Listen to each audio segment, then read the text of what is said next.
Here's the real reason we're here on the Salt. The real reason we're here on the Salt is because we came out with a filter program a few years ago, and some people in the industry said, well, you can't really flow as much air as you're claiming through your filters. They'll collapse, they'll implode, they'll fall apart. One of the neat things about coming here is we get to run a car with filters over 400 miles an hour. So far these filters have gone over 400 miles an hour 3 times. Made 4 passes last year. I drove the car, I had the filters in there. They worked extremely well. In fact, they worked so well, we're still using them on the car. We make filters in 4 colors, red, blue, white, and black. We use black on the race car because I like black. I think black's a very cool color. Black is also a great color that helps explain why filters are important. If you look at our car, you'll see that we have scoops on the bottom. They're right on the bottom of the car. It's a high pressure area, and it's a great place to pick up air. It's also a fabulous place to pick up salt and dirt and everything else that comes right off the nose of the car. And there's a ton of stuff that comes off the car. If you look at our car after a run, it's streaked with salt. A lot of people run scoops on the top of their car. They're like little snorkels that stick up above the car in the clean airstream. It's not the most aerodynamic thing to do. But they do that because they want to get all the air they can, and they think that a filter will restrict airflow. What they don't understand is that if you make a filter correctly and you shape the inlet correctly, you don't have to restrict airflow that much. You can still filter. How important is it to filter? A lot of people look out here and they look out at the air, they look at the sky, they look at the mountains. It's beautiful, it's clear, and they think that it's clean.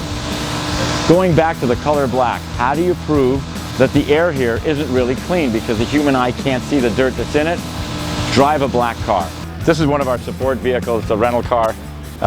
Don't tell the rental company what we've done with it, please.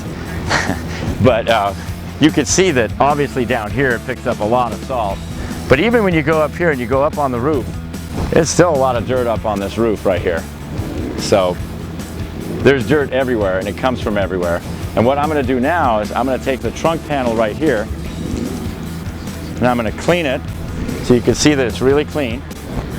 See, we're going to clean this up really good and come back in about 20 seconds and take a look at what the air deposited here with the car just sitting there on the ground.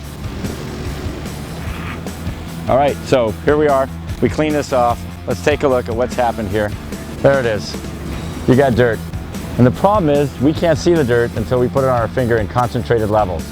You want to talk about concentrated levels. A typical carburetor on a regular street car, 600 CFM at wide open throttle. 600 CFM.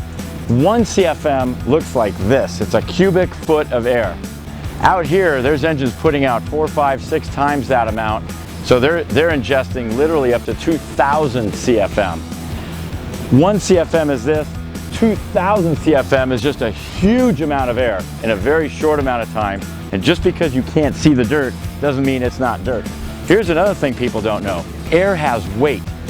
A cubic foot of air weighs 0.06 pounds. 0.06 pounds is 1 cubic foot. So if you multiply that by 2,000 cubic feet, you've got 120 pounds of air going through that engine on a racing run in 1 minute. Over a 2-minute run or a 1.5-minute run, you're looking at ingesting 200 pounds of air. Air in and of itself has weight. A lot of that weight is dirt. That's why you got to run a filter. We haven't had any issues with the filters. Best thing you can do for your engine, run a filter. In fact, run our filter.